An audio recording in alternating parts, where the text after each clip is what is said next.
রবিবার দুপুরে বিএসএফ এর লাঠির আঘাতে আহত স্কুল ছাত্র ফয়সাল হোসেন। ঘটনা শ্রীমন্তপুর এলাকায়। আহত ছাত্রকে দ্রুত নিয়ে যাওয়া হলো সোনামুড়া সামাজিক স্বাস্থ্য কেন্দ্রে। জানা যায়, আহত ছাত্র বিএসএফ এর নির্দেশকে মান্যতা না দিয়ে সোনামুড়া শ্রীমন্তপুর স্থলবন্দরের নিকট ভারত বাংলাদেশ সীমান্তে ছুটে যাওয়ার চেষ্টা করে। তখনই বিএসএফ লাঠি দিয়ে ছাত্রের উপর আঘাত করে। আহত ছাত্রের চিৎকার শুনে স্থানীয়রা তাকে সোনামুড়া সামাজিক স্বাস্থ্য কেন্দ্রে নিয়ে যায়। খবর পেয়ে হাসপাতালে ছুটে আসে আহত ছাত্রের পরিবারের সদস্যরা। আহত ছাত্রের পিতার নাম জুলহাস মিয়া মৌসান। তবে ছাত্রকে বেধড়কভাবে মারধর করেছে বলে অভিযোগ করেন শ্রীমন্তপুর 1 নম্বর ওয়ার্ডের মেম্বার। এই ঘটনাকে কেন্দ্র করে সুষ্ঠু বিচারের দাবিতে আহত ছাত্রের পরিবারের পক্ষ থেকে সোনামুড়া থানায় অভিযোগ দায়ের করা হয়েছে। আমি শ্রীমন্তপুর পঞ্চায়েতের 1 নম্বর ওয়ার্ডের মেম্বার।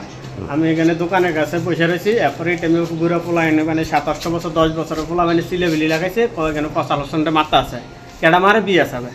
দৌড়ে যাইয়া দেখলাম কি শ্রীমন্তপুর পঞ্চায়েত ক্যাম্পের কমানি কমান্ডার, যদি সিবে হইতে একটা ছিল কমানি কমান্ডার, তার কান্ডার বেড়াতে 300 কিলোমিটার ভিতরে এখানে পোলা মানে ডেলি খেলাধুলা করে। এই স্কুল বদ্ধর কারণে খেলাধুলা করতে গেছে, বলটা নদীর দিকে গেছে গা, বলের লাগে আছে। এবার কমানি কমান্ডারে যাইয়া পিঠা শুরু করছে। কারে ফিরছে? এই যে ফসাল হোসেন আমার বাতিজা হয়। মাইটটা দিছে তো অনেক বেশি বড় দিয়ে লেছি। কমানি কমান্ডার তো দেখা দরকার ছিল। এই পোলাটার বসটা কত ডুব। কোন ক্লাস পড়ে সে? এই ক্লাস 7 পড়ায়। কোন স্কুল? এই সোনামুড়া ইঞ্চে। তো এরপরে এই বাড়িটা যাওয়া কিন্তু 1-2টা বাড়ি দিলে ফাতলা হতে পারে দিলে ঠিক আছে, কিন্তু বাড়িটা দিয়েছে অনেক বড় জগান হয়েছে। 7-8 ভাঙা গেছে, বাস দিয়ে ফলদা দিছে দেয়, বাড়ি দিছে দেয়। তখন খুব আগত হসপিটালে এডমিট করা হয়েছে। অন্য হসপিটাল আছে, ডক্টরের চিকিৎসা করতে আছে। তখন সামনের দিকে আপনারা কি পরিস্থিতি নেবেন?